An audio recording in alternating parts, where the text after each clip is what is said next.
एक डिब्बे में उसकी पुरानी पहचान पत्र मिलती है। इससे पता चलता है वो ईए का हिस्सा था। ये एक खास हवाई जहाज समूह था जो नए तरह के जहाज बनाता और उड़ाता था।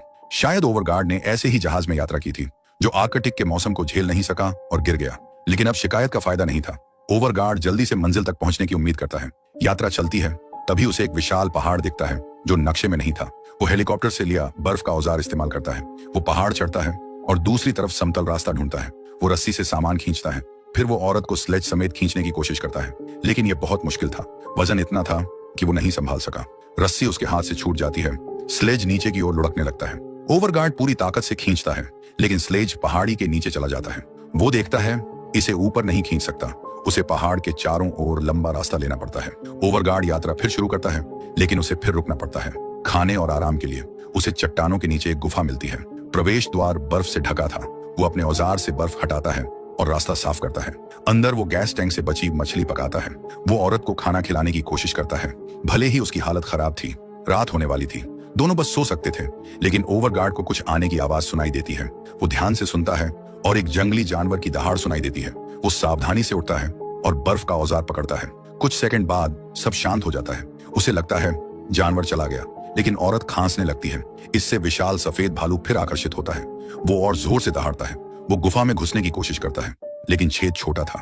फिर भी भालू बर्फ हटाता है और सिर अंदर डालता है। ओवरगार्ड चिल्लाता है और सिग्नल की आग जलाकर हवा में लहराता है। उसका तरीका काम करता है। भालू आग से डरकर भाग जाता है। खतरा टलने पर ओवरगार्ड थककर और घबराकर जमीन पर गिरता है। वो खुद को समझाता है सब ठीक होगा। एक और दिन बीतता है। ओवरगार्ड गुफा से बाहर देखता है। सौभाग्य से सफेद भालू का कोई निशान नहीं था, लेकिन जगह सुरक्षित नहीं थी। अगर भालू लौटा तो वो पिछले रात जितने खुशकिस्मत नहीं होंगे।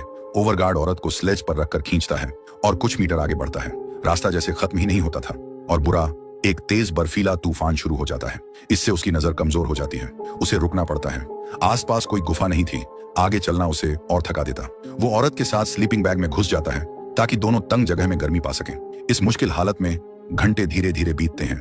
आखिरकार सब सामान्य होता है। दोनों बर्फ से ढक जाते हैं। ओवरगार्ड स्लीपिंग बैग से बाहर निकलता है। वो सामान की जांच करता है कि तूफान से कुछ टूटा तो नहीं। उसे पानी की बोतल मिलती है जो पूरी तरह जमी थी। वो उसे अपनी जैकेट में रखता है ताकि अपनी गर्मी से बर्फ पिघले। ओवरगार्ड स्लेज को फिर तैयार करता है। वो नरम बर्फ वाले रास्ते पर पहुंचता है जहां चलना मुश्किल था। थकान बढ़ती जाती है। उसे एक पथरीली पहाड़ी के पास रुकना पड़ता है। ओवर नक्शा देखता है और समझता है कि मंजिल अभी बहुत दूर है। वो सिर्फ सामान लेकर रास्ते पर चलता है। तभी उसे बर्फ में फूलों से ढका पत्थर दिखता है। वो हैरान होता है, लेकिन करीब जाने पर जमीन धंस जाती है। वो एक छेद में गिर जाता है।